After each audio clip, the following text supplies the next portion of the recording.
Hi friends, welcome back to my channel. ನಾನಿವತ್ತು ಹಸಿರು ಮೆಣಸಿನಕಾಯಿ ಮತ್ತು ಹುಣಸೆಹಣ್ಣು ಬಳಸಿ ಸಖತ್ತಾಗಿರೋವಂಥ ಒಂದು ಉಪ್ಪಿನಕಾಯಿ ಹೇಗೆ ಮಾಡೋದು ಅಂತ ತೋರಿಸ್ತಿದ್ದೀನಿ. ತುಂಬ ಸುಲಭವಾಗಿ ಮಾಡ್ಬೋದು.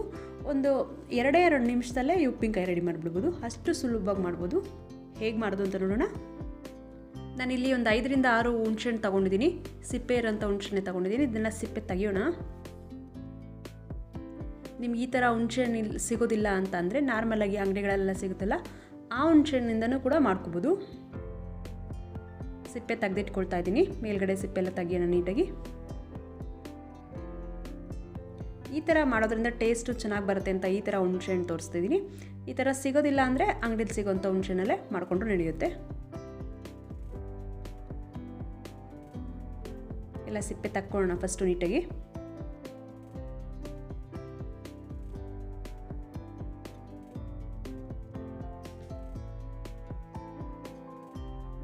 ನೋಡಿ, ಹುಣಸೆಹಣ್ಣೆಲ್ಲ ಸಿಪ್ಪೆ ತೆಗ್ದಿದ್ದೀನಿ.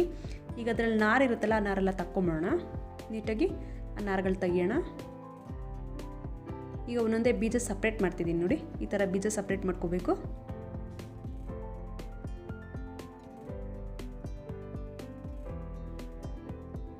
ಎಲ್ಲ ಸಪ್ರೇಟ್ ಮಾಡಿದ್ದೀನಿ. ಮಿಕ್ಕಿರೋ ಎಲ್ಲ ಹುಣಸೆಹಣ್ಣಿಗೂ ನಾವು ನಾರು ತಗೊಂಡು ಎಲ್ಲ ಬೀಜಗಳನ್ನ ಅದೇ ಥರ ಸಪ್ರೇಟ್ ಮಾಡೋಣ.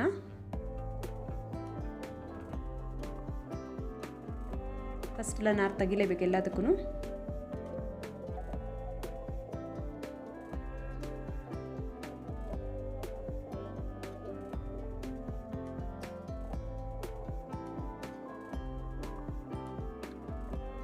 ಈ ಉಪ್ಪಿನಕಾಯಿನ ತುಂಬ ಸುಲಭವಾಗಿ ಮಾಡ್ಬೋದು.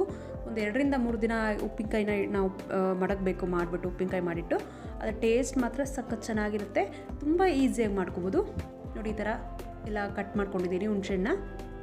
ಈಗ ನಾನೀಗ ಹಸಿರು ಮೆಣಸಿನಕಾಯಿ ತೊಗೊಂಡಿದ್ದೀನಿ. ಹಸಿರು ಮೆಣಸಿನಕಾಯಿ ಉದ್ದಕ್ಕೆ ಕಟ್ ಮಾಡ್ಕೊಂಡು ಹಾಕೊಳ್ಳೋಣ.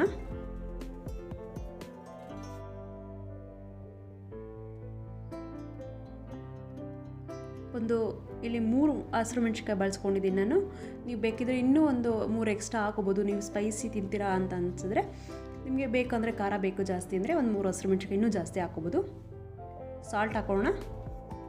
ಒಂದು 1/2 ಸ್ಪೂನಷ್ಟು ಹಾಕೊಂಡಿದ್ದೀನಿ. ಬೇಕಿದ್ರೆ 1 ಸ್ಪೂನಷ್ಟು ಕೂಡ ಹಾಕೋಬೋದು. ಉಪ್ಪು ಖಾರ ಅವ್ರವ್ರ ರುಚಿಗೆ ಎಷ್ಟು ಬೇಕೋ ಅಷ್ಟು ಹಾಕೊಂಡ್ರೆ ಸಾಕಾಗುತ್ತೆ. ಈಗ ಒಂದು ಬಾಣಲೆಗೆ 2 ಸ್ಪೂನಷ್ಟು ಆಯಿಲ್ ಹಾಕ್ಕೊತಿದ್ದೀನಿ. ಸಾಸಿವೆ ಹಾಕೋಣ. ಜದ್ದಿರೋಂಥ ಒಂದು 4 ಬೆಳ್ಳುಳ್ಳಿ ಹಾಕ್ಕೊಡ್ತಿದ್ದೀನಿ. ಕರಿಬೇವು ಹಾಕ್ಕೊಳ್ತಿದ್ದೀನಿ. ಒಂದು 4 ಎಲೆ ಕರಿಬೇವು ಹಾಕೋಣ. ಫ್ರೈ ಮಾಡ್ಕೊಂಡಿದ್ದೇನೆ. ಚೆನ್ನಾಗಿ ಫ್ರೈ ಆಗಬೇಕಿದು.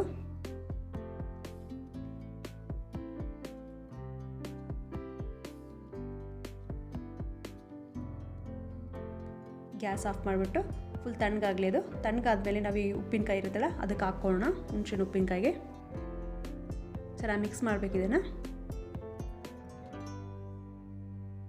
ಇವು ಸಾಲ್ಟ್ ಬೇಕಿದ್ರೆ ಬೇಕಾದ್ರೆ ಸ್ವಲ್ಪ ಜಾಸ್ತಿ ಹಾಕೊಂಡ್ರು ನಡೆಯುತ್ತೆ, ಏನೂ ಆಗೋದಿಲ್ಲ. ಚೆನ್ನಾಗಿ ಉಪ್ಪಿನಕಾಯಿ ಎಲ್ಲ ನೆಂದ್ಕೊಳ್ಳುತ್ತೆ ಉಪ್ಪು ಜಾಸ್ತಿ ಹಾಕೊಂಡ್ರಾಗ.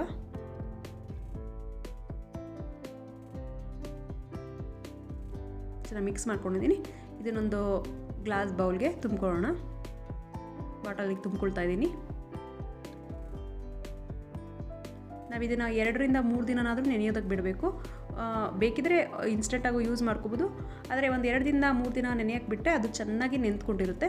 ಸಾಫ್ಟಾಗಿ ಆಗಿರುತ್ತೆ ಹುಣಸೆಹಣ್ಣೆಲ್ಲ.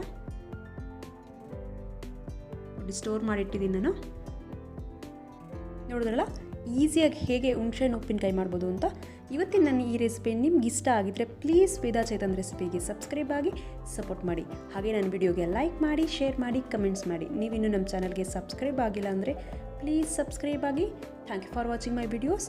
Bye bye.